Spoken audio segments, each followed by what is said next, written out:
करें स्टार्ट। ठीक है ना। तो अलग अलग लेवल पे जा करके हम क्वेश्चन की प्रैक्टिस करेंगे। एक बार मोल कंसेप्ट पूरा होगा, उसके बाद दोबारा से अलग से फिर से डेली मैं आपको क्वेश्चन करने के लिए दूंगा। कोई भी पोर्शन मोल कंसेप्ट का हम नहीं छोड़ने वाले, ठीक है। लेकिन कल का होमवर्क सब करके लेके आएंगे। कल का होमवर्क क्या है? डे 5 और डे 6, ठीक है। ये चेक होगा क्लास के अंदर। क्वेश्चन क्या है? What is the mass percent of carbon in carbon dioxide? किसकी बात कर रहा है? मास परसेंट की, ठीक है। और मास परसेंट क्या होता है? Solution into 100। लेकिन यहां पे कार्बन की बात कर रहा है, तो कार्बन डाइऑक्साइड में जो कार्बन है उसका मास divide by total mass into 100 करेंगे ना। तो जब CO2 की बात कर रहे हैं हम, CO2 में कार्बन का कितना मास? 12 ग्राम। क्वेश्चन में कुछ गिवन तो है नहीं अलग से, ठीक है। तो जो मास होगा इसका वो क्या होगा? Molar mass. कितना है कार्बन का? 12 ग्राम। और पूरे CO2 का मास कितना है? 44 ग्राम है, ठीक है। तो ये 44 ग्राम है। तो यहां से जो परसेंटेज आएगी मास परसेंट, वो कितनी आएगी? 12/44 into 100। 12/44 into 100। Percentage mass is equal to 12/44 into 100। क्या वैल्यू आ रही है? 27.27।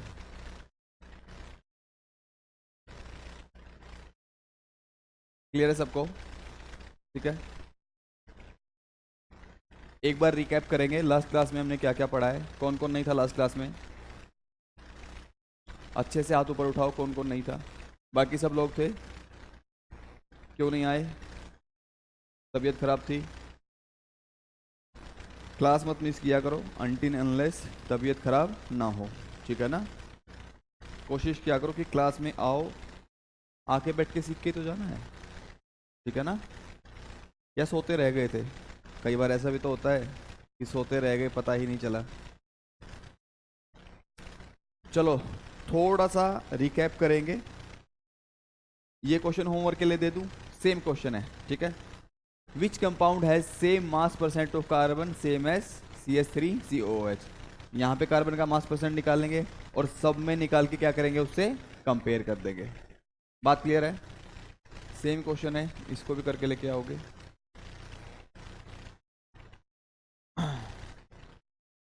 ये क्वेश्चन एक बार देख लेते हैं। क्वेश्चन में क्या गिवन है, ध्यान से देखना इस क्वेश्चन को भी। 400 मिलीग्राम ऑफ कैप्सूल, मतलब एक कैप्सूल है जिसका वेट कितना गिवन है? 400 milligram. Contain 100 milligram of ferrous fumarate. अगर मेरे पास कैप्सूल है, ठीक है, 400 मिलीग्राम का, तो उसके अंदर 100 मिलीग्राम कौन है? फेरस फ्यूमेरेट है, ठीक है। The percentage of iron present in capsule is? किसकी परसेंटेज पूछ रहा है? आयरन की। अगर फेरस फ्यूमेरेट की परसेंटेज पूछ रहा होता तो मैं इजीली फाइंड आउट कर लेता, ठीक है। अगर फेरस फ्यूमेरेट की पूछ रहा होता तो मैं इजीली फाइंड आउट, लेकिन पूछ किसके लिए रहा है? आयरन के लिए पूछ रहा है। किसके लिए पूछ रहा है? आयरन के लिए। इस क्वेश्चन को कैसे करेंगे? कोई सोच सकता है इस क्वेश्चन के बारे में? अगर मेरे पास एक कैप्सूल है कुछ ऐसे, और इसका वेट कितना है? 400 मिलीग्राम, ठीक है। और इसी के अंदर मेरे पास कौन प्रेजेंट है? 100 मिलीग्राम फेरस Fe फ्यूमेरेट। और फेरस फ्यूमेरेट क्या है? CHCOO twice Fe। ये होता है फेरस फ्यूमेरेट, ठीक है। उसने डायरेक्ट क्वेश्चन में दे दिया आपको, आपको जानने की भी जरूरत नहीं कि फेरस फ्यूमेरेट है क्या। लेकिन इसको एक बार स्ट्रक्चर को खोल के देखते हैं दिखता कैसा है। CHCOO ट्वाइस और Fe, ठीक है। तो मतलब कुछ ऐसे रहा होगा ये, CH C double bond O negative, और यहाँ पे भी क्या आ जाता है? C double bond O, O negative. बात क्लियर है? देखो ट्वाइस लिखा हुआ है बाहर, क्या लिखा हुआ है? Twice, CH3OO twice Fe। ठीक है, तो कार्बन कितने हैं यहाँ पे? 2, और हाइड्रोजन भी कितने हैं? 2। तो 2 कार्बन और 2 हाइड्रोजन। COO भी कितने हैं? 2 हैं। तो एक CO ग्रुप यहाँ लगा हुआ है और दूसरा कहाँ लगा हुआ है? इधर लगा हुआ है। ये क्या हो गया हमारा? फ्यूमरेट। क्या हो गया? फ्यूमरेट। और साथ में कौन है? आयरन +2। तो इसका नाम क्या हो जाता है? Ferrous fumarate. अच्छा, मैं आपसे एक क्वेश्चन पूछूं यहाँ से कि फेरस फ्यूमरेट के अंदर कितने आयरन हैं? एक ही तो आयरन है। ठीक है, अगर इस मॉलिक्यूल की बात करूं तो कितने आयरन हैं? सिर्फ एक, है ना? अगर फेरस फ्यूमरेट का 1 मोल ले लूं, कितना? 1 मोल, तो उसमें आयरन के कितने मोल हो जाएंगे? 1 हो जाएंगे। ठीक है, तो मुझे निकालना है पहले यहाँ पे आयरन का मास। क्या निकालना है? आयरन का मास, क्योंकि मुझे निकालनी है आयरन की मास परसेंट। क्या निकालनी है? आयरन की मास परसेंट। और अगर मास परसेंट ऑफ आयरन मुझे निकालना पड़ जाए तो ऊपर क्या लूंगा? Mass of iron. क्या लूंगा? Mass of iron. Mass of iron divide by mass of solution into 100। होगा कि नहीं होगा? मास ऑफ सॉल्यूशन कितना है? 400 मिलीग्राम। और भाग के गलती कहाँ करते हैं हम? मास ऑफ आयरन भाग के क्या लिखते हैं? 100 मिलीग्राम। ये तो किसका वेट है? फेरस फ्यूमरेट का। पूरे मॉलिक्यूल का वेट है ये, तो आयरन का वेट नहीं है। तो अब मेरा क्वेश्चन है कि आयरन का वेट कैसे निकाला जाए? कोई बता सकता है क्या? अच्छा एक बात बताओ, अगर मुझे, ध्यान से सुनना, अगर मुझे फेरस फ्यूमरेट के मोल्स पता लग जाए, क्या पता लग जाए? मोल्स। उसके एक मॉलिक्यूल में आयरन कितना है? 1। तो उसके x मोल में आयरन कितना होगा? x होगा। तो जितने मोल इसके होंगे आयरन के भी तो उतने ही मोल होंगे। तो हमें क्या मिल जाएंगे वहां से? Moles of iron. तो हम यहां पहले कैलकुलेट करेंगे किसके मोल्स? फेरस फ्यूमरेट के मोल्स। किसके मोल कैलकुलेट करेंगे? फेरस फ्यूमरेट के मोल। और फेरस फ्यूमरेट के मोल मैं कैसे कैलकुलेट करूंगा? इसका given mass divide bye molar मास। क्या मोलर मास होगा इसका? जल्दी से कैलकुलेट करो। आयरन के लिए 56 लो, number of moles of ferrous fumarate.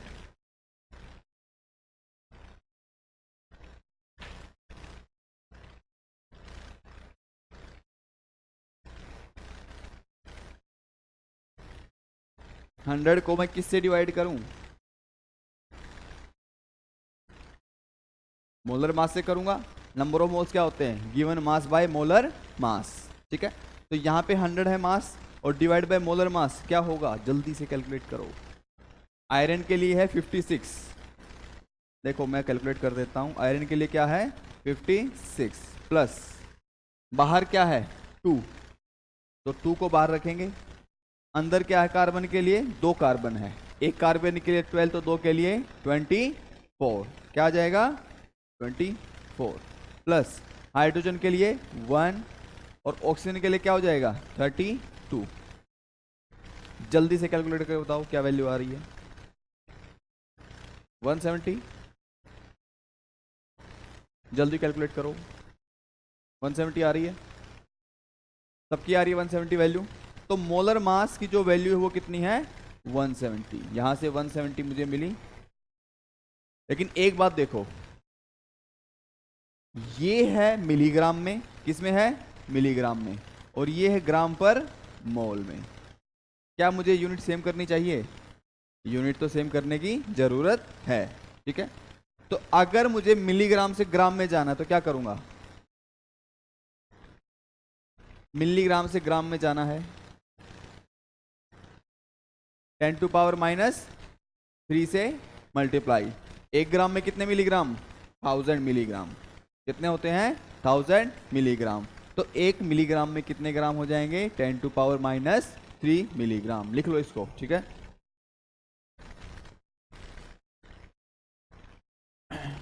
तो यहां से जो नंबर ऑफ मोल्स आ जाएंगे वो हमारे क्या आ जाएंगे, CH2COO twice Fe equal to 100 into 10⁻³ divide by 170। अच्छा यहां से भी फाइंड आउट कर सकता था मैं, लेकिन यहां से क्या निकलते, मिलीमोल। क्या निकलते, मिलीमोल।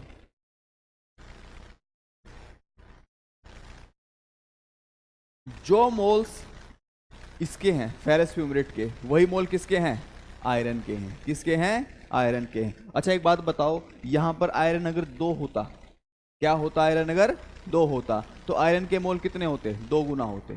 कितने होते, 2 गुना होते। जो भी मोल फेरस फ्यूमरेट के आ रहे हैं, आयरन के मोल उसके 2 गुना होते। ये बात क्लियर है सबको, ठीक है। तो यहां से number of moles of iron भी कितने आ जाएंगे, 100 इंटू 10⁻³ डिवाइड बाय 170। क्या ये बात सबको क्लियर है। अगर आयरन के मोल्स आ गए तो आयरन का वेट फाइंड आउट कर सकता हूं। आयरन का वेट कैसे फाइंड आउट करूंगा, मोल्स और वेट का क्या रिलेशन है, number of moles equal to given weight by molar mass. घर जाके रिवाइज कर रहे हो क्या।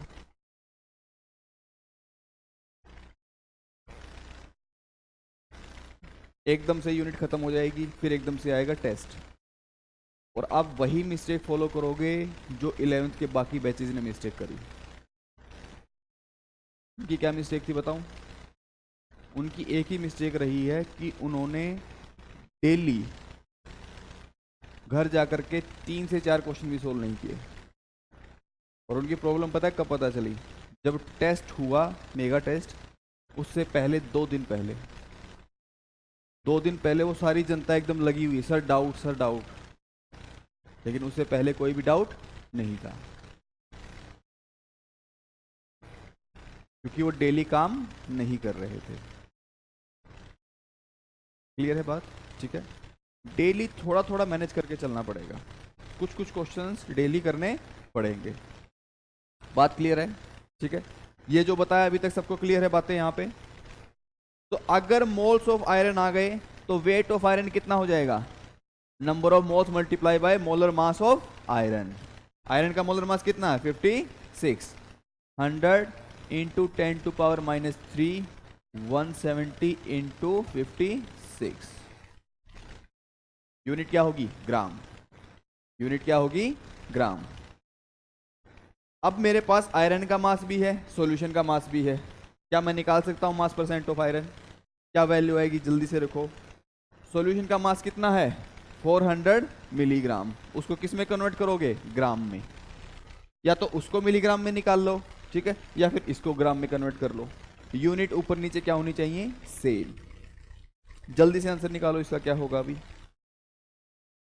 मास ऑफ आयरन की वैल्यू रखो, कितनी है आयरन के मास की वैल्यू, ये वैल्यू 100 इंटू 10⁻³ अपॉन 170 इंटू 56।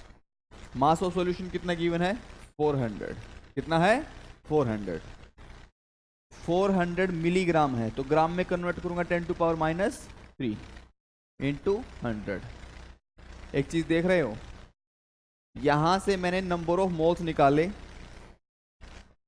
ठीक है, और ये मुझे मिल रहे थे मिली मोल। तो अगर मैं मोल में ना भी कन्वर्ट करता तो भी वो ऊपर नीचे क्या हो जाना था, कैंसिल हो जाना था। अभी भी तो कैंसिल ही हो रहा है। ग्राम में कन्वर्ट किया इसको भी, और इसको भी किस में कन्वर्ट किया, ग्राम में। जल्दी बताओ क्या आंसर आएगा।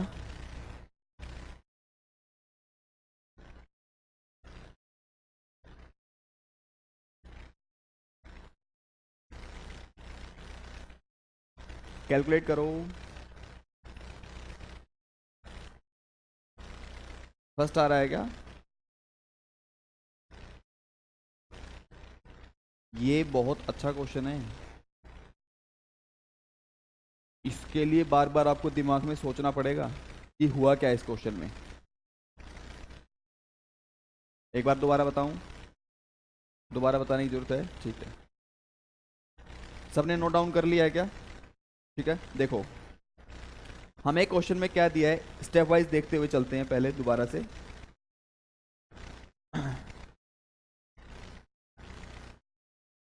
ध्यान से सुनते जाना अभी, ठीक है। क्वेश्चन में एक कैप्सूल है हमारे पास, ठीक है, और कैप्सूल कितना वेट है कैप्सूल का, 400 मिलीग्राम।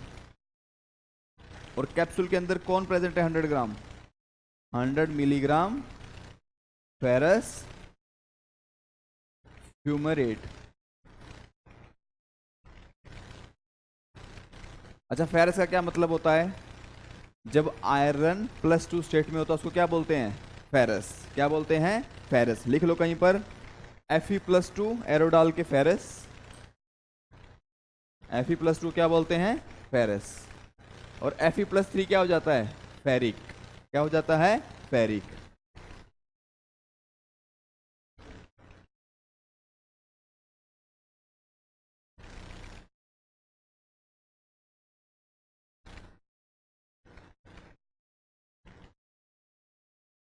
हमें क्या निकालना है, परसेंटेज मास किसका, आयरन का।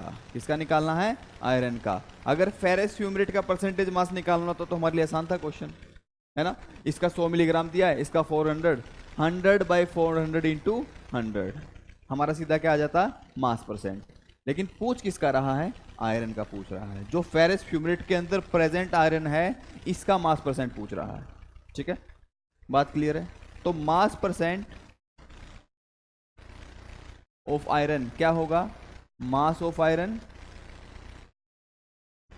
नीचे क्या आएगा, मास ऑफ सॉल्यूशन इंटू 100।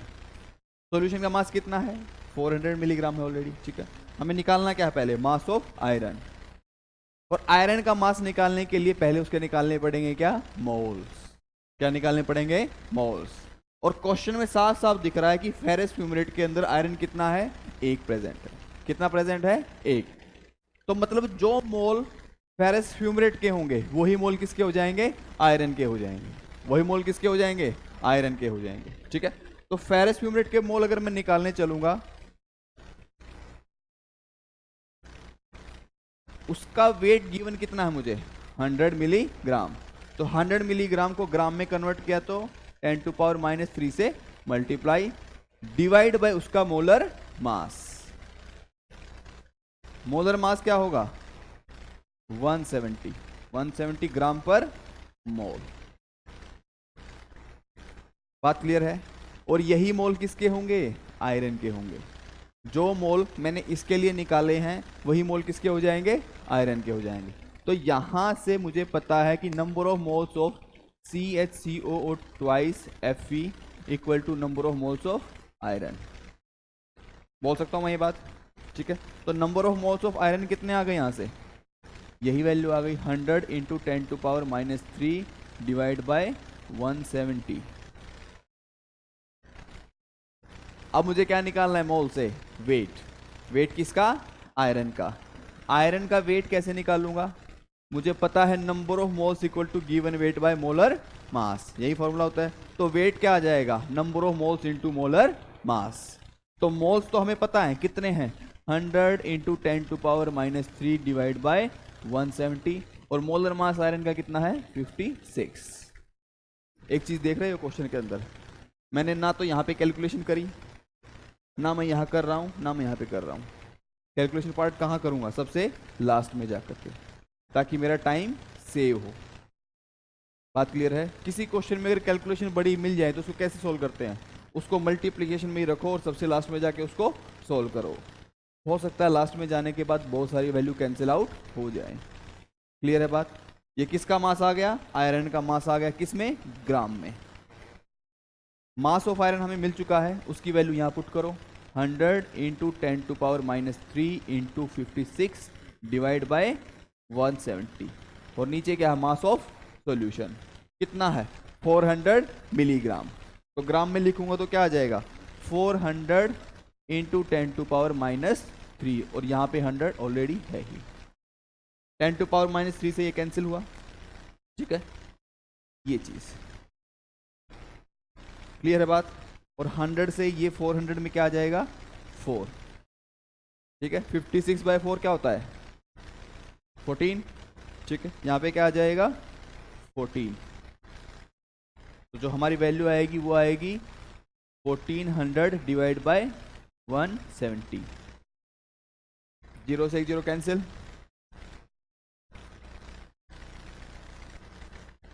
बात क्लियर है? क्या वैल्यू आ रही है? 8.2%। सबको समझ आया अब ये क्वेश्चन? किसी को डाउट है? आगे चलें, ठीक है। मास बाय वॉल्यूम परसेंट हम देख चुके हैं, ठीक है। Mass of solute bye mass of solution, मैं सिर्फ रिवीजन करा रहा हूँ थोड़ी सी। वॉल्यूम परसेंट भी हम देख चुके हैं, क्या? Volume of solute bye volume of solution into 100, ठीक है। और उसकी डेफिनेशन क्या थी? डेफिनेशन क्या थी? It is the volume of solute present in 100 ml of solution. बात क्लियर है? ठीक है। और मास परसेंटेज की डेफिनेशन क्या थी? It is the mass of solute present in 100 gram of solution. उसी को तो यूज किया हमने लास्ट क्वेश्चन में, किया है कि नहीं किया है? ठीक है। नेक्स्ट, ये तो क्वेश्चन कराया था, मोल फ्रैक्शन। मोल फ्रैक्शन के बारे में बात करी थी हमने, देखा था कि फ्रैक्शन क्या होता है ना। और वही चीज कहाँ अप्लाई करी थी? मोल के अंदर। एक बर्तन के अंदर दो गैस ले ली, हाइड्रोजन और नाइट्रोजन मान लेते हैं, ठीक है। और हाइड्रोजन के मोल है 3 और नाइट्रोजन के मोल है 5। हाइड्रोजन में कितने हैं? 3 और नाइट्रोजन के 5। टोटल मोल कितने हो गए? 7 मोल हो गए, 5 और 3, ठीक है।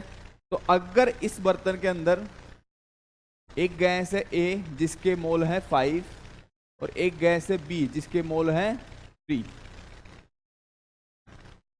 तो मोल फ्रैक्शन ड्यू टू ए के कारण जो फ्रैक्शन आएगा वो क्या होगा? 5/8। इसको क्या बोलते हैं? काई। क्या बोलते हैं इसको? काई, ठीक है। और mole fraction due to be क्या हो जाएगा? 3/8। जो उसके मोल्स हैं डिवाइड कर देंगे टोटल नंबर ऑफ मोल से।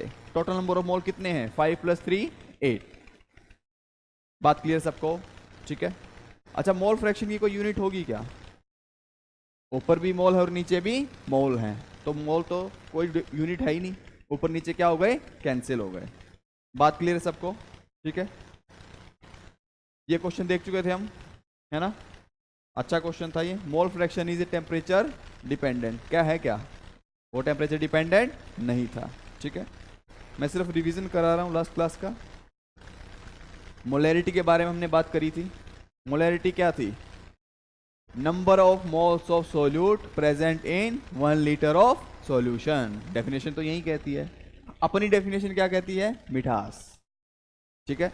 अगर 1 लीटर चाय बनाई, पार्टी दे रहे, चाय पिला रहे हैं, 1 लीटर क्या बनाई? चाय। तो उसमें चीनी के कितने मोल है, चीनी के कितने दाने हैं, वो क्या बताता है? उसकी मिठास बताता है, उसकी मोलैरिटी बताता है, ठीक है। और ये कैसी टर्म है? टेम्परेचर डिपेंडेंट है कि इंडिपेंडेंट है? टेम्परेचर डिपेंडेंट है, ठीक है। बात क्लियर है सबको? इस क्वेश्चन में क्या था हमने, ठीक है। मोलिक्यूल्स गिवन थे, तो मोलिक्यूल्स को पहले किस में कन्वर्ट किया था? मोल्स में। किसमें कन्वर्ट किया था? मोल्स में। और मोल्स आते ही हमारे पास वॉल्यूम भी है, हमारे पास मोल्स भी है, तो इजीली मोलैरिटी निकाल लेंगे, ठीक है। मोलैरिटी क्या है? Number of moles of solute bye volume of solution in litre. Clear है बात सबको? ठीक है। जिसने नहीं बनाया था वो बना लेना। ये क्वेश्चन किया था क्या? इस क्वेश्चन को करो जल्दी से। क्वेश्चन क्या है? Calculate the molarity of NaOH in solution prepared by dissolving its 0.25 mole in NF water to form 250 ml of solution. बहुत जल्दी आंसर आना चाहिए इसका। मोलैरिटी का फॉर्मूला लगाओ डायरेक्ट।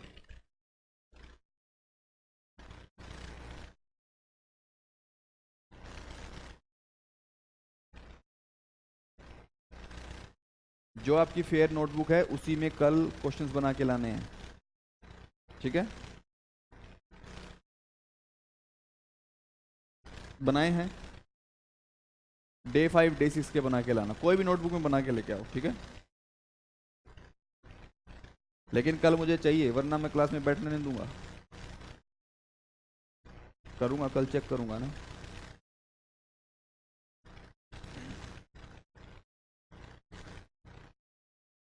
वन आ रहा है क्या? कितनों का आ गया? बाकी लोग जल्दी करो। मोलैरिटी क्या है? Number of moles of solute by volume of solution.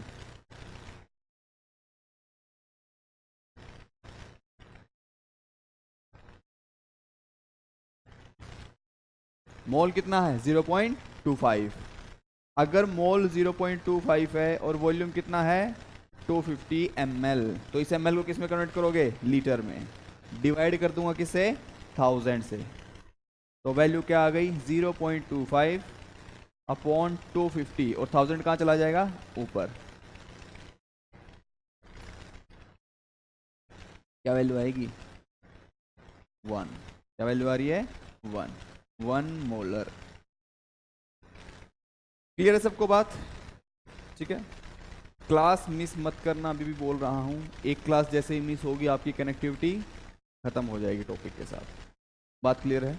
ठीक है, आगे चलें। ये क्वेश्चन देखो जल्दी से। To calculate the molarity of a solution when the solute is given in grams, solute को किस में किया हुआ है ग्राम में, and the volume of solution given in millilitre, you must first, पहले क्या करना पड़ेगा मुझे, सोल्यूट को ग्राम में दिया हुआ है और वॉल्यूम किस में दिया हुआ है मिली लीटर में, तो मुझे निकालना क्या है मोलैरिटी। तो पहले मुझे क्या करना पड़ेगा, कन्वर्ट ग्राम इनटू मोल्स, क्योंकि जो वेट दिया उसको पहले क्या निकालेंगे मोल्स, और वॉल्यूम किस में चाहिए हमें लीटर में, तो convert gram two moles but leave the volume of solution in millilitre. क्या सही है क्या ये, वॉल्यूम को अकेला ऐसे नहीं छोड़ना है। दूसरा ऑप्शन क्या है, convert volume of solution in millilitre, वो तो पहले ही किस में है मिली लीटर में है, इन मिलीलीटर टू किस में लीटर में, but leave the gram two moles. क्या ये सही है? नहीं। कन्वर्ट ग्राम टू मोल्स सही बात है, and convert volume of solution in millilitre two litre. बात क्लियर है? मोल्स भी फाइंड आउट करेंगे और वॉल्यूम भी किस में लेंगे लीटर में लेंगे। क्लियर है बात सबको? आगे चले थोड़ा सा। ये क्वेश्चन देखो, ये सोल्व हुआ था लास्ट क्लास में, हो चुका है, जल्दी से करो 1 मिनट के अंदर। क्या आंसर आया था इसका, आधे मिनट के अंदर करो एकदम।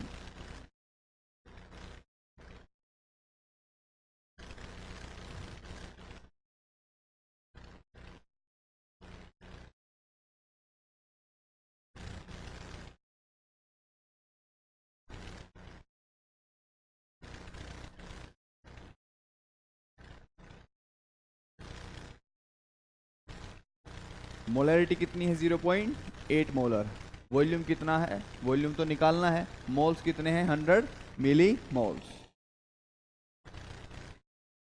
वॉल्यूम भी किस में निकालना है ml में। 125 आ रहा है क्या? वैसे तो मैं इसको क्लास में करा चुका हूं, लेकिन मैं चाह रहा हूं कि आप लोग इसको सोल्व करो। आया क्या? ये क्या कर दिया,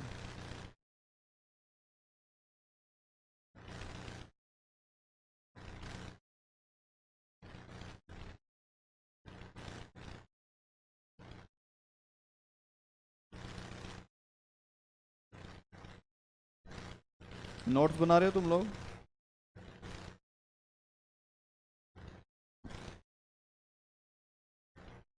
फिजिकल केमिस्ट्री में एक रूल होता है, थ्योरी लिमिटेड रहती है, क्वेश्चन की प्रैक्टिस ज़्यादा रिक्वायरमेंट होती है। ठीक है, कंसेप्ट तो एक ही है, मास परसेंट, उसी पे घुमा घुमा के क्वेश्चन देता रहेगा। ठीक है, मोलैरिटी क्या है, number of moles bye volume of solution. ठीक है, मोलैरिटी मुझे कितनी गिवन है 0.8, मिली मोल्स कितने हैं 100, तो मोल्स कितने हो जाएंगे, अगर मैं मिली मोल्स लूंगा तो मेरा वॉल्यूम किस में आएगा ml में आएगा, किस में आएगा ml में, तो डायरेक्ट कर दूं इसको, volume equal to 100 upon 0.8 ml, 1000 by 8 ml। ये समझ में आया कैसे हुआ, 0.8 है तो 8 बाय 10 हुआ और 10 कहाँ चला गया ऊपर। ठीक है, तो 1000 बाय 8 वैल्यू क्या आ जाती है 125 ml। क्लियर है बात सबको? आगे बढ़ें। मोलैरिटी कल हमने देख लिया था, ठीक है, उसका क्वेश्चन भी देख लिया था, ठीक है। तो हमने बेसिक बहुत सारी कंसंट्रेशन टर्म्स को कर लिया है ना। अगर हम अपने चार्ट को फिर से विजिट करें, हमारा चार्ट क्या कह रहा है, ये क्वेश्चन कल देख लिया था, ठीक है। The molality of solution does not change with change in temperature. ऐसा है क्या? मोलैलिटी क्या थी? Temperature independent. क्या थी? Temperature independent. The molality of solution does not change with change in temperature. क्या ये बात सही है? ये बात बिल्कुल सही है। Reason, the molality is expressed in unit of mole per 1000 ml of solution. क्या मोल पर 1000 ml है? उसके बारे में तो हमने अभी बात करी ही नहीं है। तो आओ अगली हेडिंग डालते हैं, उसका नाम क्या है? मोलैलिटी। तुम लोग का बस नहीं आया था क्या? क्यों नहीं आए भाई? क्या क्या नाम है तुम लोग का? खड़े हो जाओ जल्दी से।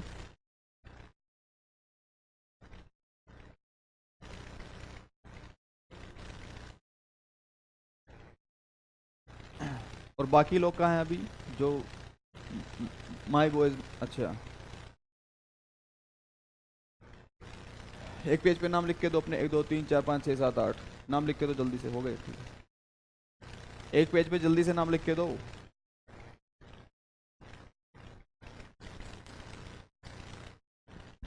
तुम लोग को पढ़ना ही नहीं तो आए क्यों एडमिशन लेके इधर?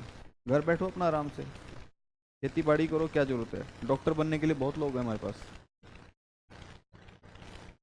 तुम लोग की जरूरत है नहीं। जल्दी से एक नोटबुक, एक पेज पे अपने नाम लिखो जल्दी से।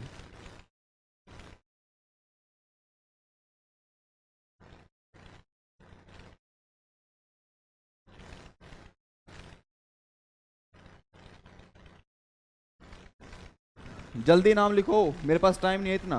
नाम लिख के बैठो, अदरवाइज क्लास से बाहर करूंगा फिर।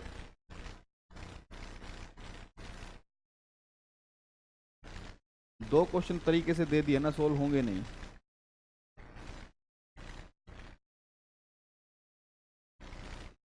तुम लोगों को क्लास में घुसाना ही नहीं चाहिए था, इधर बाहर ही खड़े देख करना था बस, हाथ ऊपर करके। और तुम लोग खड़े ही रहोगे आज क्लास में पूरा, बैठोगे नहीं। स्टार्ट करें, ठीक है। दूसरा क्या है? The molality is expressed in unit of moles per 1000 ml of solution. अच्छा, मोल पर 1000 ml क्या होता है? मोल पर लीटर। वो क्या थी? मोलैरिटी। क्या थी? मोलैरिटी।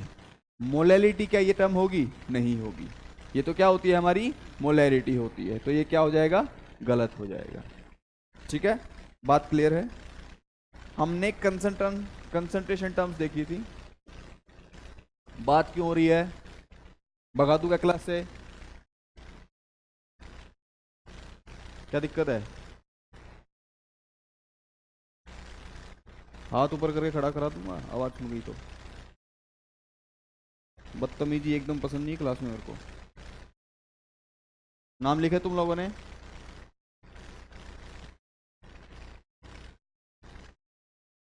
कंसंट्रेशन टर्म्स में हमने दो टर्म देखी थी। पहली क्या थी? Temperature dependent. पहली क्या थी? Temperature dependent. और दूसरी क्या है? Temperature independent.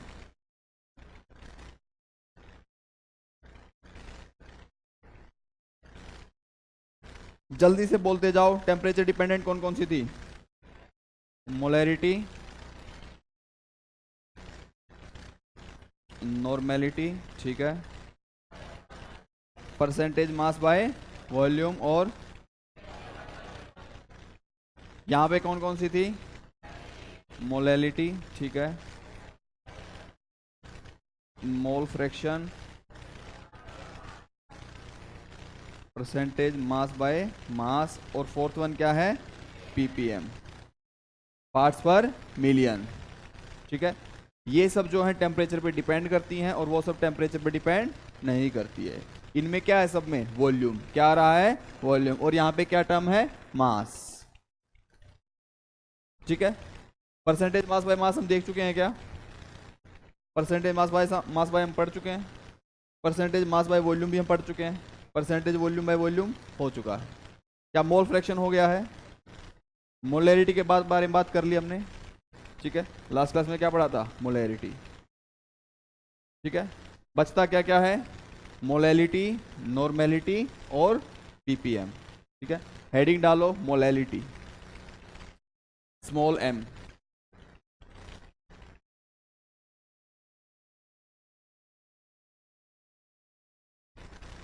बाबू साहेब कुमार कौन है? अमन, आयुष्मान, ऋषभ, आदर्श, आदर्श तुम्हारा नाम है, आदित्य। तुम लोग डाउट लेने आना मेरे पास, मैं बताऊंगा तुम लोग। युवराज, दिव्यांशु, बैठ जाओ, बैठ जाओ। पेरेंट्स मीटिंग होगी ना आगे, अभी तब बात करेंगे। क्लियर है बात? ठीक है। बच्चों की एक बड़ी खास बात होती है, जब एफर्ट खुद ना करो तो ब्लेम टीचर पे डाल दो। टीचर पता नहीं क्या पढ़ाता है क्लास में, तो समझ ही नहीं आया। और तुम लोग से तो मेरे को उम्मीद नहीं थी ये तो। मोलैलिटी क्या होता है? डेफिनेशन लिखो। इट इज दी, अब तुम्हारे कारण पूरी क्लास डिस्टर्ब हुई है। It is the number of moles of, it is defined as number of moles of solute. It is defined as number of moles of solute present in,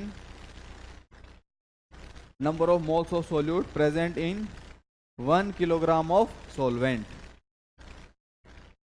Number of moles of solute present in 1 kilogram of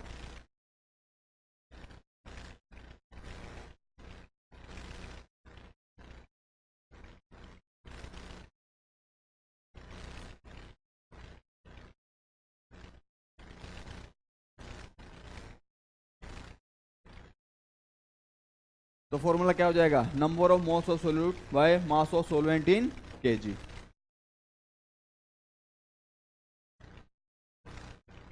और ये क्या है? Temperature independent. कैसी term है? Temperature independent.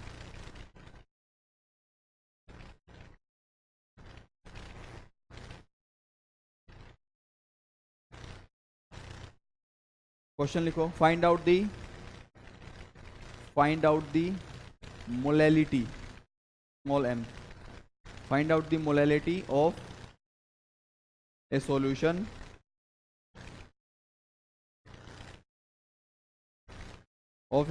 having 10% by mass, of a solution having 10% by mass NaOH, 10% by mass NaOH.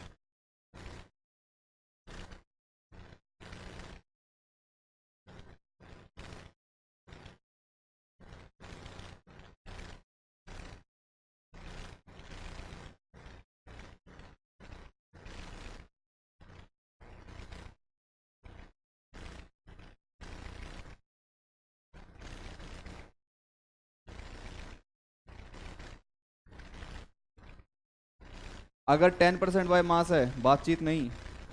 आज mood एकदम खराब है, भगा दूंगा बाहर। कोई हंसता मिल गया, कोई बात करता मिल गया, सीधे बैठो एकदम। 10% NaOH बाय मास, इसका क्या मतलब होता है? 10% NaOH बाय मास का क्या मतलब है?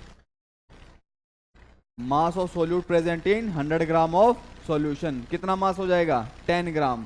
कितना हो जाएगा? 10 ग्राम। तो 10% बाय मास ऑफ NaOH मतलब क्या है? 10 gram of NaOH is present in 100 gram of solution.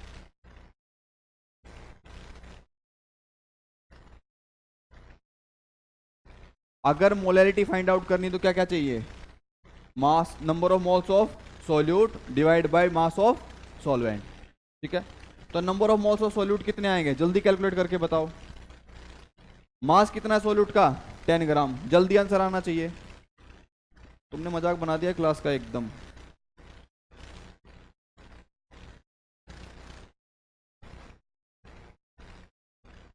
कितने मोल आएंगे?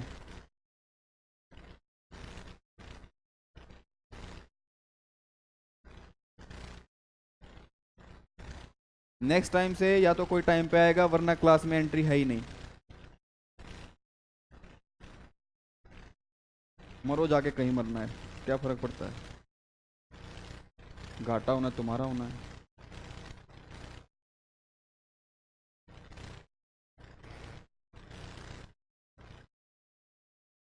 कितनी वैल्यू आएगी मोल्स की?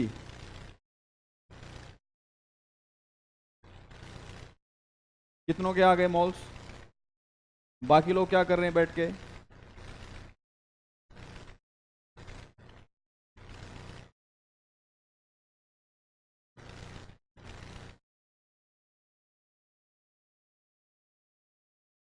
रिवाइज करना नहीं है घर जा करके, ये करना है इसमें। बताओ इतना टाइम लग रहा है क्या? वेट कितना है? 10 ग्राम है। मोलर मास कितना है इसका? 40।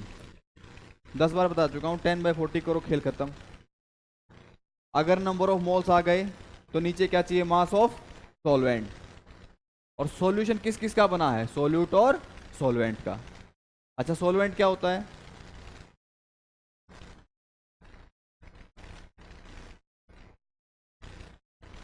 सोल्यूट और सॉल्वेंट है ना, सॉल्यूशन बनता है, ठीक है। किसको हम सोल्यूट बोलते हैं, किसको सॉल्वेंट बोलते हैं? सॉल्वेंट। और अगर दोनों लिक्विड हो तो?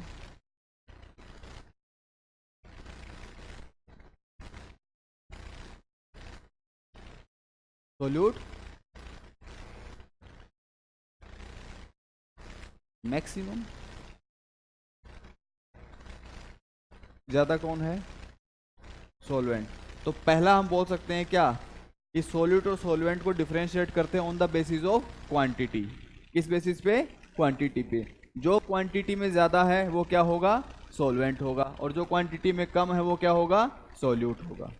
दूसरा डिफरेंस, जब मिक्स करने पर, ठीक है, पहला डिफरेंस पता चल गया क्वांटिटी के बेसिस पे। दूसरा क्या है? जब मिक्स करने पर जो भी कंपोनेंट अपनी आइडेंटिटी लॉस ना करे, ठीक है, जो भी कंपोनेंट अपनी आइडेंटिटी लॉस ना करे। पानी में अगर नमक डालता हूं थोड़ा सा, ठीक है, तो पानी में आइडेंटिटी लॉस नहीं हुई, लेकिन नमक ने अपनी आइडेंटिटी लॉस कर दी। तो वाटर क्या है? सॉल्वेंट। और सोल्यूट क्या है? नमक। बात क्लियर है सबको? ठीक है। तो यहां पे अगर मुझे मास ऑफ सॉल्वेंट निकालना पड़ जाए, मास ऑफ सॉल्वेंट, तो मास ऑफ सॉल्यूशन क्या है? Mass of solute plus mass of solvent. Mass of solution कितना है?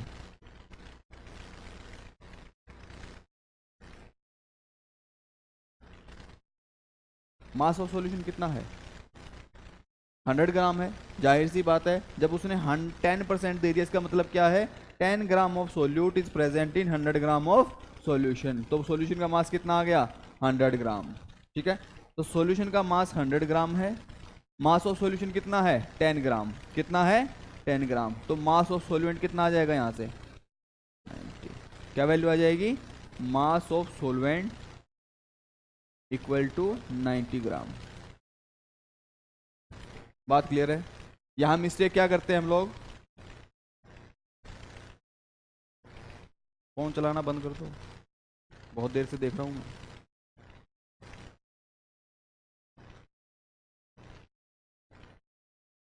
या तो आया मत करो। मास ऑफ सॉल्वेंट कितना है? 90 ग्राम है। तुम्हें लग रहा है कि पता नहीं चल रहा है, और तुम्हें लग रहा है कि अब जाके पता चला है ना?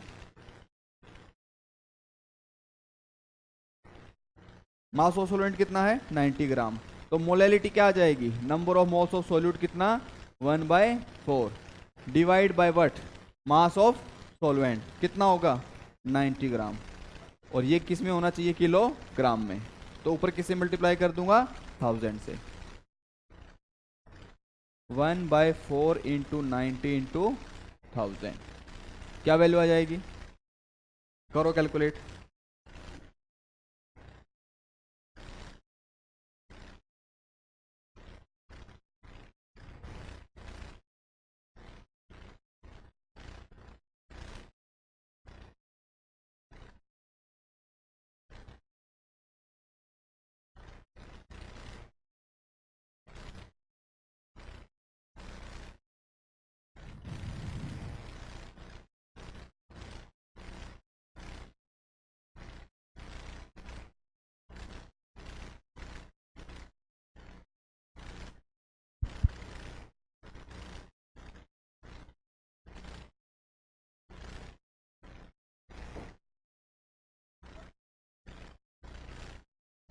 क्या वैल्यू आ रही है?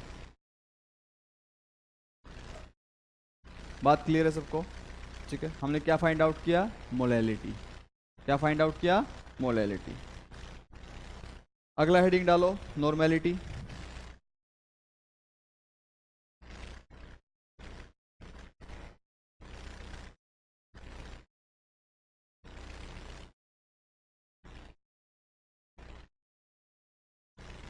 तुम हो नहीं अच्छे से पढ़ाने लायक, में समझ में आ गया बात। नॉर्मेलिटी के बारे में बात करते हैं। हमने मोलैरिटी पढ़ा था, क्या पढ़ा था? मोलैरिटी। जब मोलैरिटी के बारे में बात करी थी तो देखा था मोलैरिटी क्या था? Number of moles of solute by volume of solution in litre, यही बात करी थी। ठीक है, अगर मैं दोनों तरफ 2 से मल्टीप्लाई कर दूं, किससे मल्टीप्लाई कर दूं? 2 से, तो कुछ फर्क आ जाएगा क्या? अगर दोनों तरफ 3 से मल्टीप्लाई कर दूं तो भी फर्क नहीं आएगा, 4 से कर दूं तो भी फर्क नहीं आएगा। ठीक है, मतलब किसी भी नंबर से यहाँ और यहाँ मल्टीप्लाई करता हो तो कुछ डिफरेंस आता है क्या? कुछ भी डिफरेंस नहीं आएगा। तो मैंने किसी n फैक्टर से इसको मल्टीप्लाई कर दिया, किससे? n फैक्टर से। n factor into molarity equal two moles into n factor divide by volume in litre. कर सकता हूँ मैं ऐसा? ठीक है, मैंने किसी एक फैक्टर से उसको मल्टीप्लाई कर दिया दोनों तरफ। बात क्लियर है? ठीक है, तो यहां पे एक नई टर्म निकल के आती है, मोलैरिटी इंटू एन फैक्टर क्या बन जाता है? Normality. Molarity into N factor क्या बन जाता है? नॉर्मेलिटी। यहां से मैं क्या मिल गया? नॉर्मेलिटी। ठीक है, और यहां पे ऑलरेडी हम क्या बोल रहे थे? नंबर ऑफ मोल्स, और उससे किसको मल्टीप्लाई किया? एन फैक्टर को। तो इसको भी नया नाम दिया गया, क्या? नंबर ऑफ, हाँ भाई बताओ क्या नाम दिया गया इसको? उन्हीं से पूछ रहा हूँ जो घर बैठे थे। आता होगा तभी तो घर बैठे हो। क्या बोला गया इसको? Number of gram equivalent. Number of gram equivalent divide by volume in litre. वो तो यूं का यूं है। तो हमें यहां से एक नई कंसंट्रेशन टर्म मिलती है जिसका क्या नाम है? नॉर्मेलिटी। और इसकी टर्म में भी वॉल्यूम आ रहा है। क्या आ रहा है? वॉल्यूम। ये तो कैसी है? ये टेम्परेचर डिपेंडेंट। कैसी है? Temperature dependent. बात क्लियर है सबको? ठीक है, अभी हमारे हमारे लिए एक बड़ा टॉपिक क्या है, ये एन फैक्टर क्या चीज़ है और इसको फाइंड आउट कैसे करते हैं, है ना? क्योंकि एन फैक्टर ही तो है जो अननोन है हमारे लिए अभी, और अलग अलग रिएक्शन के लिए एन फैक्टर को कैसे फाइंड आउट किया जा सकता है, वो हमारे लिए बड़ा टॉपिक है अभी। ठीक है, तो अगली हेडिंग डालो, कैलकुलेशन ऑफ एन फैक्टर। अगली हेडिंग क्या है? Calculation of N factor.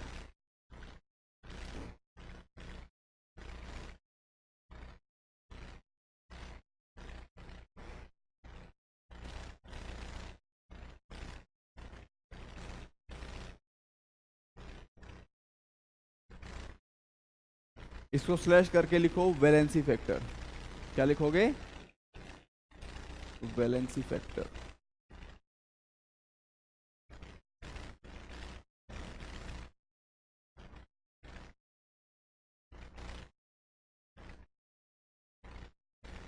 पहला पॉइंट लिखो, N factor is reaction dependent.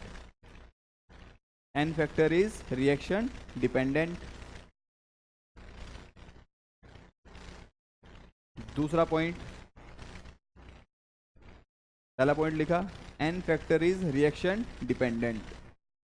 दूसरा पॉइंट लिखो, N factor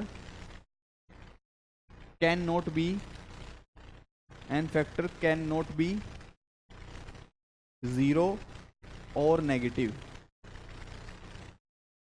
N factor can not be zero और नेगेटिव। तीसरा पॉइंट, एन फैक्टर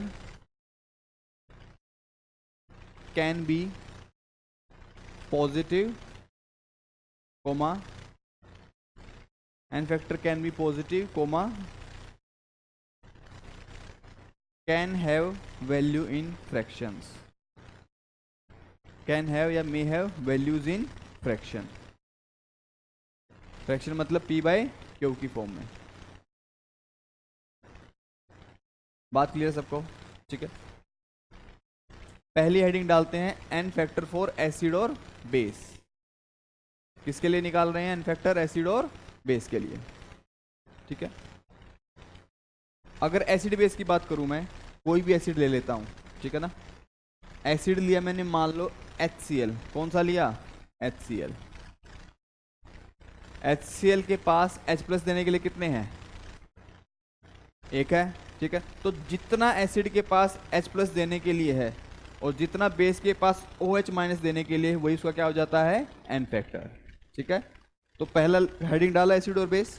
ठीक, लिखो उसमें the number of H plus ions, the number of H plus ions slash OH minus ions, the number of H plus ions slash OH minus ion, H plus ions OH minus ions, जितने number provide कर सकता है वो H plus या OH minus, the number of H plus और OH minus ion in the solution is the n factor, is the n factor।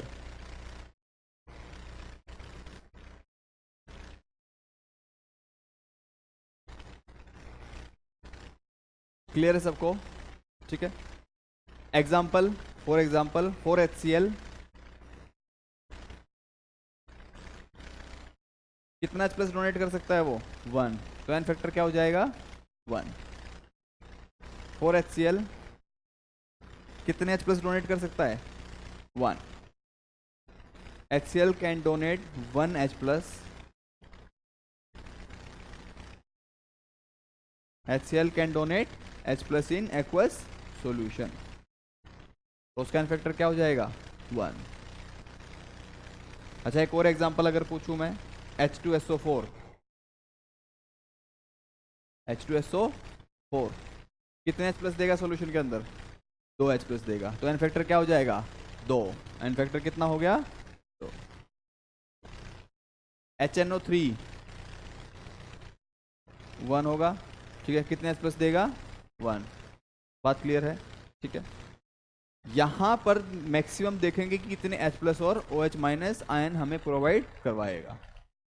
बात clear है? ठीक है, एग्जाम्पल ले लेते हैं एक और, H3PO4 क्या एन फैक्टर होगा? क्या होगा? 3। NaOH एन फैक्टर क्या है? 1। कैल्शियम हाइड्रोक्साइड क्या एन फैक्टर हो जाएगा? 2। ये बात क्लियर है सबको? ठीक है,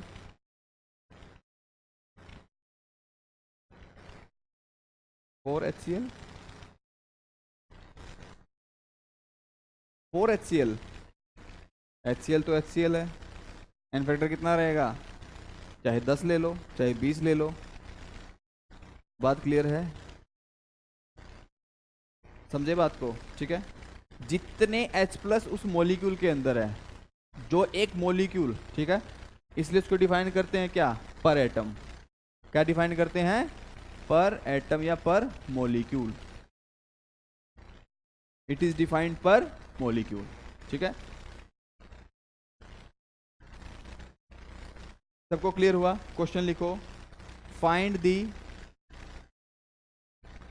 normality of, find the normality of, find the normality of 0.1 molar, 0.1 molar H2SO4 aqueous solution, 0.1 molar H2SO4 aqueous solution, find the normality।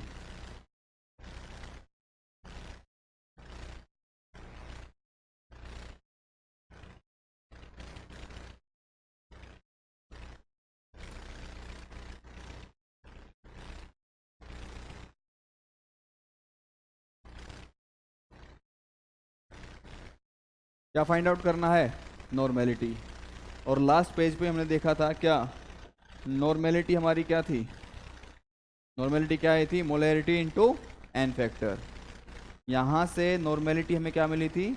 Molarity into N factor. तो मोलैरिटी भी है क्वेश्चन में, ठीक है। हमें क्या देखना है वहाँ से? N factor. तो क्या वैल्यू हो जाएगी नॉर्मेलिटी की?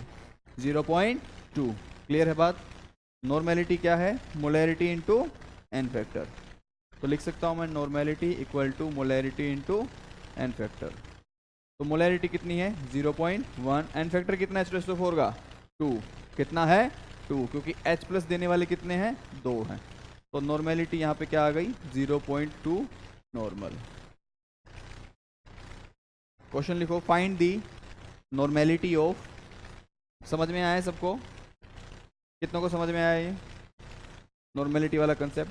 ठीक है, क्वेश्चन लिखो जल्दी से। Find the normality of 0.1 molar 0.1 molar HCl, comma 0.1 molar HCl, comma 0.1 molar H2SO4, comma 0.2 molar H3PO4, H3PO4, ठीक है। और लास्ट है 0.1 मोलर H3PO3।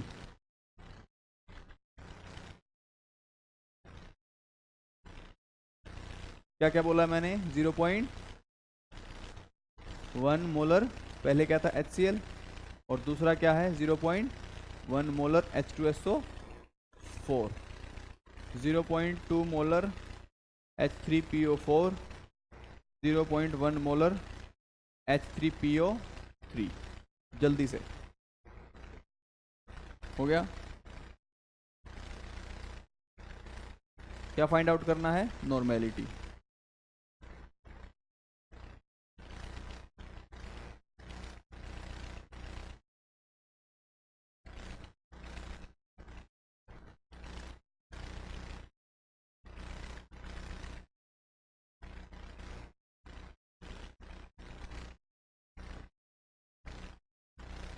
पहले में क्या वैल्यू आ रही है? 0.1। देख रहे हो, जब n फैक्टर 1 हो जाए तो नॉर्मेलिटी और मोलैरिटी बराबर हो जाती है। ये बात क्लियर है सबको? ठीक है। इसके केस में क्या हो जाएगा? यहाँ पे 0.6 और नेक्स्ट में 0.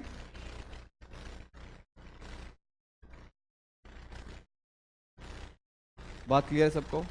एक और क्वेश्चन दूं, इसी में ऐड करो फिफ्थ। 0.1 molar H3PO2, 0. क्या आ रहा है इसका भी? 0.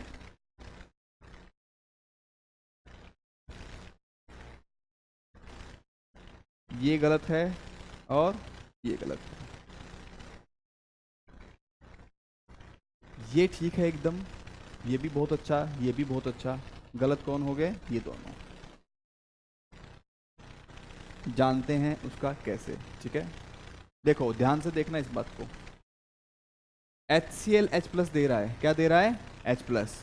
तो मतलब HCl का कुछ ऐसा स्ट्रक्चर है, उसने क्या दिया सॉल्यूशन के अंदर? H प्लस दिया एक सॉल्यूशन के अंदर। बात क्लियर है? ठीक है। H2SO4 कैसा दिखता है? H2SO4 S double bond O, OH और OH। ये क्या है? H2SO4। तो जो जो हाइड्रोजन ऑक्सीजन से जुड़ा हुआ है वो कैसा है? एसिडिक हाइड्रोजन है। कैसा है? Acidic hydrogen. और यहाँ पे एसिडिक हाइड्रोजन कितने हैं? 2। तो दोनों H प्लस देगा वो। तो यहाँ पे एन फैक्टर कितना हो जाएगा? अगर 2 H प्लस दे रहा है तो एन फैक्टर कितना हो गया? 2। और यहाँ पे कितना है? 1।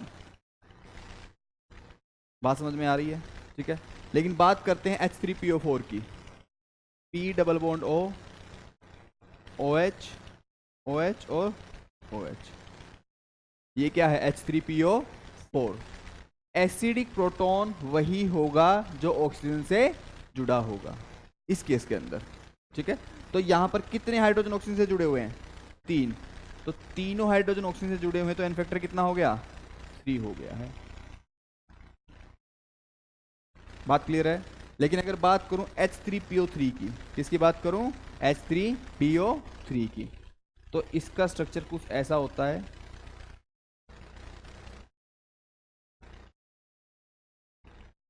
इसका स्ट्रक्चर है H3PO3 का।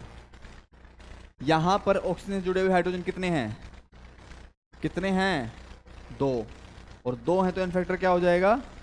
2 हो जाएगा। एक ये और एक ये जो हाइड्रोजन है, ये हाइड्रोजन एसिडिक नहीं है। ये जो हाइड्रोजन एसिडिक नहीं है। और एसिडिक हाइड्रोजन कौन सा है? एक ये और एक ये, जो ऑक्सीजन से डायरेक्टली जुड़े हुए हैं। तो एन फैक्टर कितना हो गया? 2। और अगर बात करूं H3PO2 की, H3PO2 में एन फैक्टर क्या हो जाएगा? 1 होगा। कैसे होगा? जल्दी से उसका डायग्राम ड्रॉ करूं। P double bond O H3PO2, एक ऑक्सीजन नहीं है, एक ऑक्सीजन नहीं है। यहाँ पे क्या आ जाएंगे? दोनों हाइड्रोजन। तो जो एसिडिक हाइड्रोजन है वो कौन सा है? सिर्फ और सिर्फ ये हाइड्रोजन। एन फैक्टर कितना हो गया? 1। कितना हो गया? 1 हो गया है एन फैक्टर। बात क्लियर है सबको? सब जल्दी से नोट डाउन करो इसको। हाँ, क्लास में क्यों नहीं आए?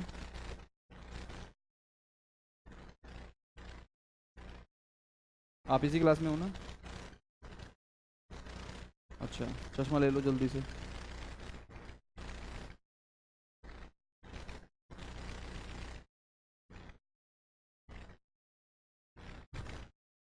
क्लियर है बात? नोट डाउन करो जल्दी से।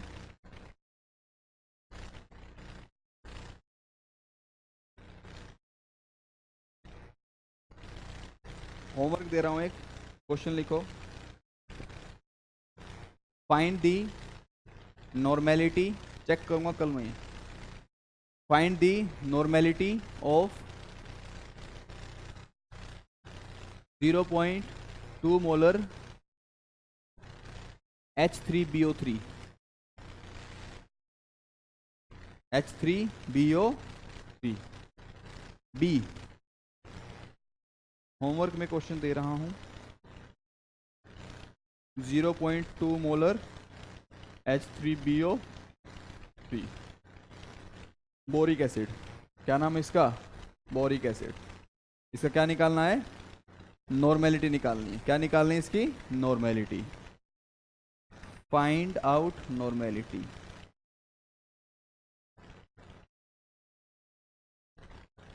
बात क्लियर है सबको? नॉर्मेलिटी सबको समझ में आया? इजीली समझ नहीं आता स्टूडेंट्स को ही, क्योंकि एन फैक्टर में बहुत प्रॉब्लम होती है। एन फैक्टर का पहला केस क्या था? एसिड और बेस। दूसरा केस लिखो, केस 2। केस 1 क्या था? एसिड बेस रिएक्शन के अंदर देखते हैं हम, जो H+ डोनेट करता है वो क्या होता है? एसिड। और जो OH- डोनेट करता है वो क्या होता है? बेस। जो जितने H+ एक्चुअल में डोनेट करेगा वो उसका क्या बन जाएगा? एन फैक्टर बन जाएगा। और जो जितने OH- डोनेट करेगा वो उसका क्या बन जाएगा? N factor. और ये डोनेट कहाँ कर रहे हैं? एक्वस सॉल्यूशन के अंदर। कहाँ डोनेट कर रहे हैं? एक्वस सॉल्यूशन के अंदर। बात क्लियर है सबको? ठीक है। दूसरा लिखो, N factor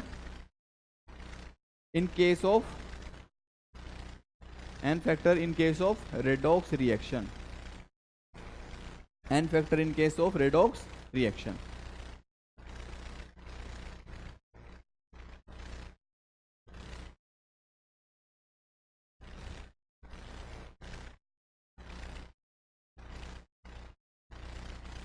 N factor for redox reaction.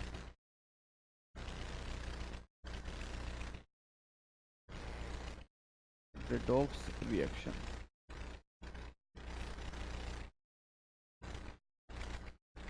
ठीक है। रेडॉक्स रिएक्शन क्या होती है, कोई बता सकता है मुझे? किसी को आइडिया है? दोनों एक ही टाइम पे हो, ठीक है ना। ऐसी रिएक्शन जहां पे ऑक्सीडेशन और रिडक्शन साइमल्टेनियसली हो। दोज रिएक्शंस लिखो, those reaction where oxidation and reduction those reactions where oxidation and reduction occur simultaneously. बात क्लियर है?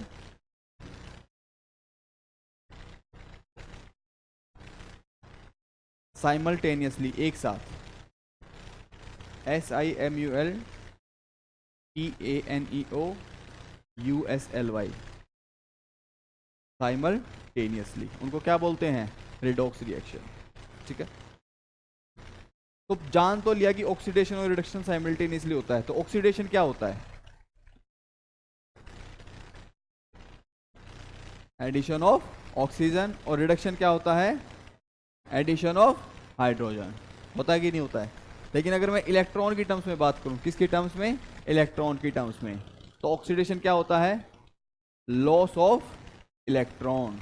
जल्दी से लिखो, ऑक्सीडेशन, ऑक्सीडेशन क्या होता है? Loss of electron. और रिडक्शन क्या होता है? Gain of electron.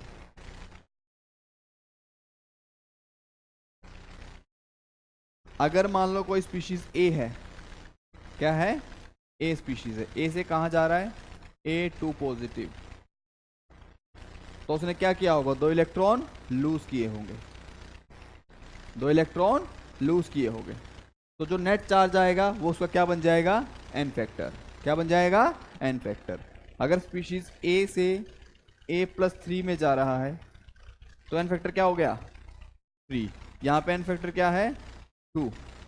और यहां पे एन फैक्टर क्या है? 3। बात क्लियर है सबको? ठीक है। सिमिलरली अगर मान लो कोई स्पीशीज है जो इलेक्ट्रॉन ले रही है, जो इलेक्ट्रॉन ले रही है, मान लो स्पीशीज है बी। बी ने 2 इलेक्ट्रॉन लिए और क्या बन गया? B2 minus. क्या बन गया? B2 minus. तो जो नेट चेंज है कितने का है? 2 का है। तो यहाँ एन फैक्टर क्या हो जाएगा? 2। क्या हो गया? 2। ठीक है। सिमिलरली बी ने 3 इलेक्ट्रॉन एक्सेप्ट करे। कितने? 3 इलेक्ट्रॉन। क्या दे रहा है? B3 minus. एन फैक्टर क्या हो जाएगा? 3। क्या हो जाएगा? N factor 3। बात क्लियर है सबको? ठीक है। केस 3 लिखो जल्दी से, नोट डाउन करके इसको।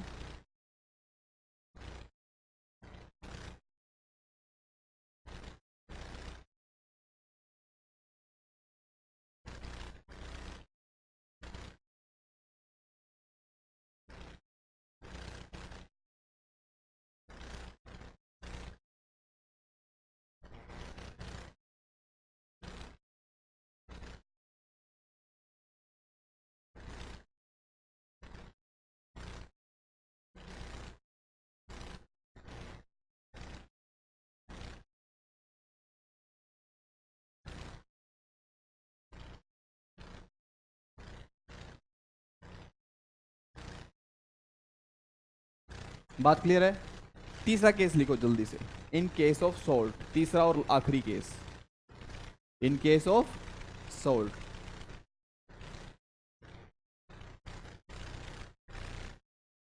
थर्ड केस क्या है? N factor calculation in case of salt.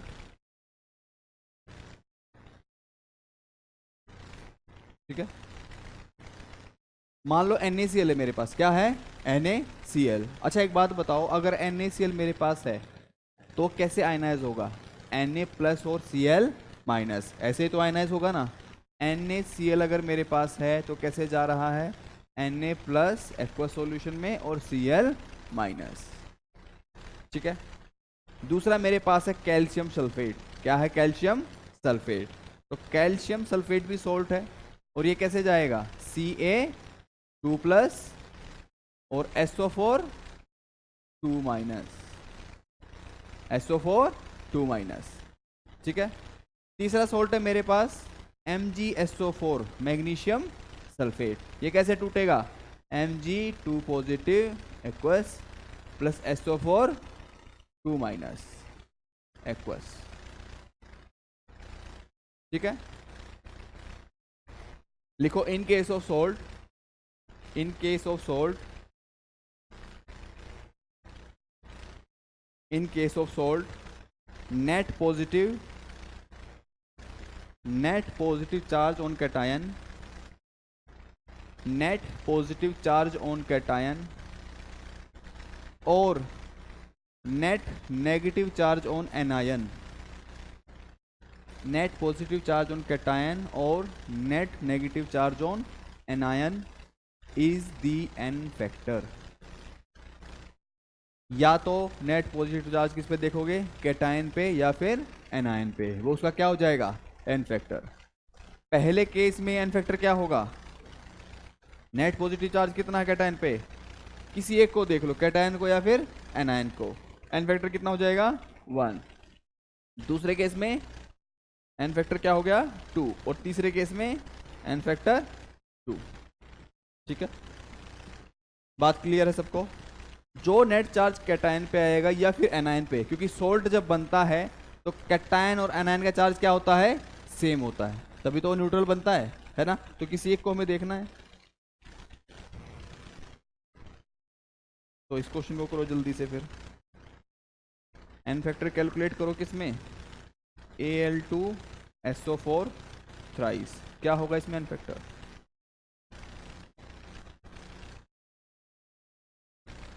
What will be the L factor in case of Al2SO4 thrice.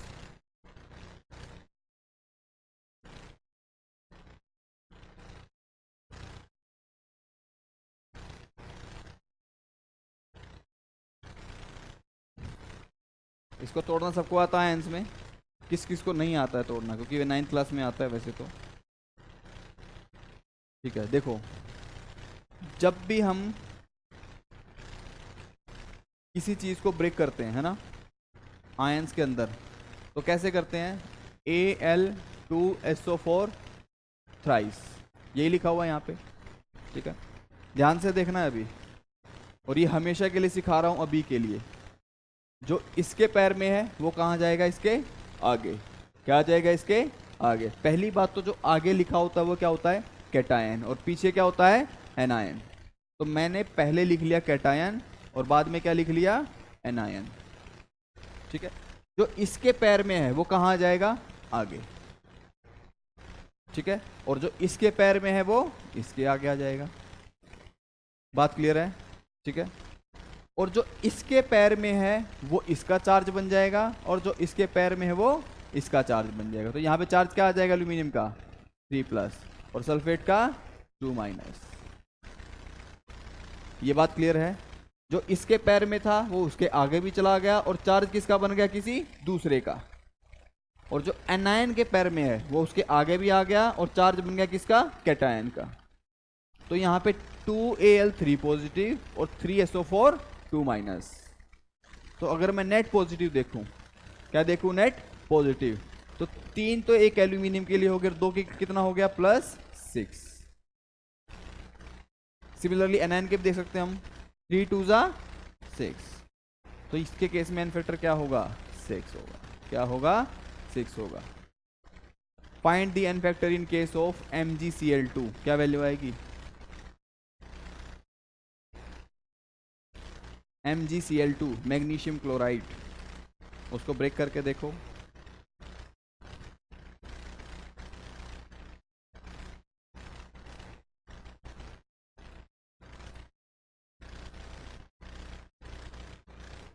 होगा ना 2, कैसे टूटेगा, मैग्नीशियम 2 पॉजिटिव +2 Cl-। तो चाहे नेट पॉजिटिव देख लो, नेट पॉजिटिव क्या है 2 पॉजिटिव, या नेट नेगेटिव देख लो 2 × -1 2, तो एन फैक्टर की वैल्यू क्या आ जाएगी, 2 आ जाएगी। ठीक है, और यहीं से हम एक नया कंसेप्ट सीखते हैं, इक्विवेलेंट मास का। किसका कंसेप्ट सीखते हैं, इक्विवेलेंट मास का। हेडिंग डालो जल्दी से, इक्विवेलेंट मास।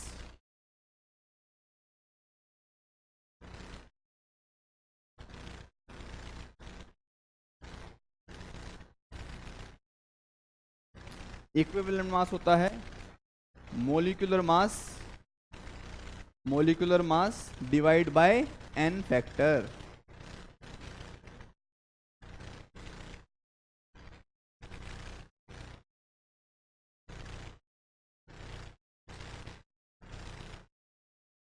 इक्विवेलेंट मास क्या होता है?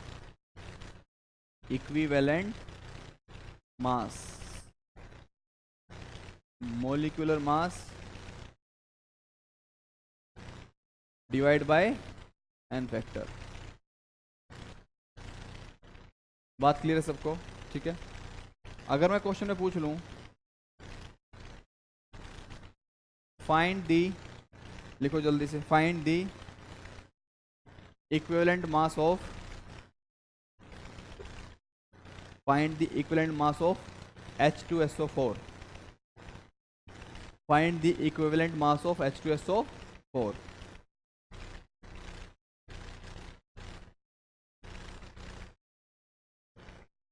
इक्विवेलेंट मास क्या बोल रहा है? Molecular mass divide by N factor. तो अगर बात हो रही है H2SO4 की, H2SO4 का मोलिकुलर मास कितना होगा? जल्दी से कैलकुलेट करो। हाइड्रोजन के लिए कितना है? 2, सल्फर के लिए 32, और 4 ऑक्सीजन है तो 4 इंटू 16, क्या वैल्यू आ रही है? 2 + 32 + 64, 98। बात क्लियर है? H2SO4 का मोलिकुलर मास क्या होता है? 98 ग्राम पर मोल। अब हमें क्या निकालना है? Equivalent mass. क्या फाइंड आउट करना है? इक्विवेलेंट मास। इक्विवेलेंट मास क्या है? Molecular mass divide by N factor. और H2SO4 के लिए एन फैक्टर क्या होगा? तो यहां पे जो एन फैक्टर की वैल्यू है वो क्या है? 2। तो इक्विवेलेंट मास मेरा क्या आ जाएगा? 98 डिवाइड बाय 2, क्या वैल्यू आ गई? 49। क्या ये बात सबको क्लियर है? नेक्स्ट क्वेश्चन लिखो, find the equivalent mass for, find the equivalent mass for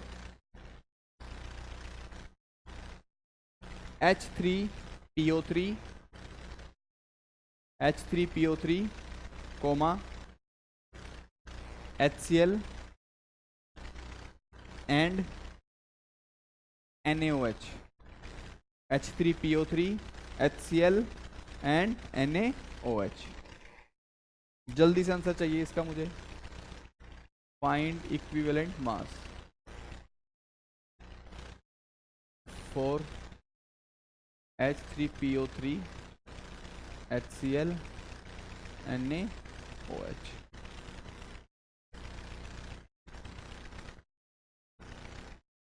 note down नहीं किया? क्या देखना है फिर?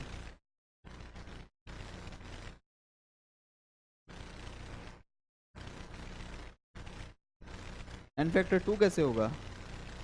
इतनी देर से मैं क्या बता रहा था? H2SO4 कितने H+ देगा? H2SO4 क्या है? एसिड है। केस 1 है ना? ये कौन सा केस है? केस 1।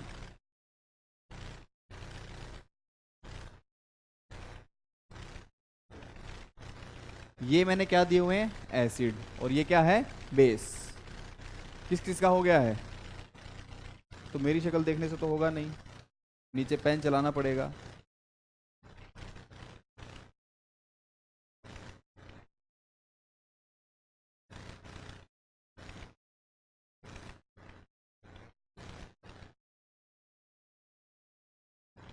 H3PO3 का मोलिकुलर मास कितना आ रहा है? जल्दी कैलकुलेट करो। कितना आ रहा है? 82। देखो H3PO3, ठीक है, इसका पहले क्या फाइंड आउट करेंगे? Molecular mass.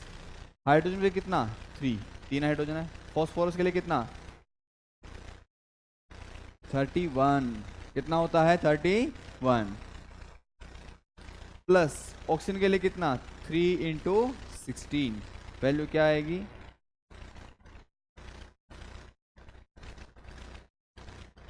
82। क्लियर है बात? ठीक है। और H3PO2 का एन फैक्टर क्या होता है? H3PO3 का अभी देखा हमने, क्या होता है? 2 होता है। ठीक है, तो यहां से एन फैक्टर की वैल्यू है 2, तो मेरा जो इक्विवेलेंट मास है वो कितना आ जाएगा? 82 डिवाइड बाय 2 इक्वल टू 41। बात क्लियर है? ठीक है। सेकंड केस में क्या वैल्यू आ जाएगी? 36.5। क्यों? एन फैक्टर क्या है वहां पे? 1 है। एन फैक्टर क्या है? 1 है। तो इक्विवेलेंट मास मेरा क्या आएगा? उसका molecular mass divide by N factor. और मोलिकुलर मास क्या है? 36.5 डिवाइड बाय 1। 35.5 क्लोरीन के लिए और 1 किसके लिए? हाइड्रोजन के लिए। तीसरा केस क्या है? NaOH। NaOH के केस में क्या होगा? N factor 1। क्या होगा? 1। ठीक है। तो यहां पर इक्विवेलेंट मास कैसे आएगा? Given mass divide by N factor, molar mass. ठीक है। मोलिकुलर मास कितना है NaOH का? 40 डिवाइड बाय 1, वैल्यू क्या आ गई? 40 आ गई। मतलब जहां पर एन फैक्टर 1 हो जाए वहां पर मोलिकुलर मास और इक्विवेलेंट मास क्या होगा? सेम होगा। बात क्लियर है सबको? ठीक है। तो हमने यहाँ पे आज नॉर्मेलिटी में एक बहुत इंपॉर्टेंट चीज सीखी है जिसका नाम है क्या? N factor. ठीक है। मोलैरिटी और एन फैक्टर का क्या रिलेशन है? मोलैरिटी और नॉर्मेलिटी का in terms of N factor. Molarity into N factor equal to normality. ठीक है। और दूसरी साइड क्या था? Number of gram equivalent. Formula देखो जल्दी से नॉर्मेलिटी का, नोटबुक में जो लिखा है जल्दी से फॉर्मूला देखो।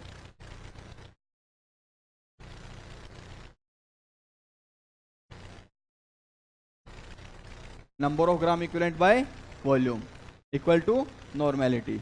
और नॉर्मेलिटी क्या है? Molarity into N factor. हमने देखा ना तभी पे जहां पे हमने नॉर्मेलिटी कराई हुई है, ये रहा देखो। जो नॉर्मेलिटी है वो किसके बराबर है? Molarity into N factor. इसको नोट डाउन करो, बहुत इंपॉर्टेंट फॉर्मूला है। एक तो ये फॉर्मूला है और दूसरा हमारे पास क्या है? Number of gram equivalent. Number of gram equivalent किसके बराबर है? Number of moles into N factor.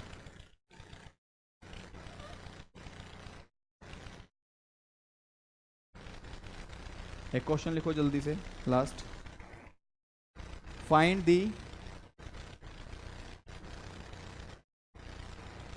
The number of moles, find the number of gram equivalents, number of moles नहीं, find the number of gram equivalents for 98 gram of H2SO4। Find the number of gram equivalent for 98 gram of H2SO4। इसको homework में दे रहा हूं, करके लेके आना। ठीक है। हाँ, क्लियर है बात? तो हम नॉर्मेलिटी देख चुके हैं, एन फैक्टर की बात भी कर ली, इक्विवेलेंट मास की बात भी कर ली। ठीक है। क्लियर है सबको? आगे अगर चलते हैं तो कंसेप्ट बचता है क्या? एक बचती है फॉर्मेलिटी। क्या बचती है? फॉर्मेलिटी। और दूसरी बचती है पार्ट्स पर मिलियन। ठीक है। उसको नेक्स्ट क्लास में डिस्कस करेंगे। और जो सबसे इंपॉर्टेंट टॉपिक नेक्स्ट क्लास में होने वाला है उसका नाम है डाइल्यूशन एंड मिक्सिंग। क्या है? Mixing and dilution. तो इसके बाद से हम जो चीज़ें कंटिन्यू करेंगे वो कहाँ पे होंगी? नेक्स्ट क्लास में। ठीक है।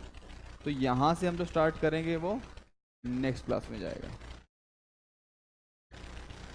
लेकिन जो मैंने होमवर्क दिया है वो क्या है? डे 5 और डे 6। ठीक है। जितने मैक्सिमम क्वेश्चन बन सकते हैं मिक्सिंग और डाइल्यूशन के छोड़ करके, उससे पहले जितने भी क्वेश्चन है वो हमें करके लेके आने हैं। बात क्लियर है सबको? आज कोई और क्लास तो नहीं होगी?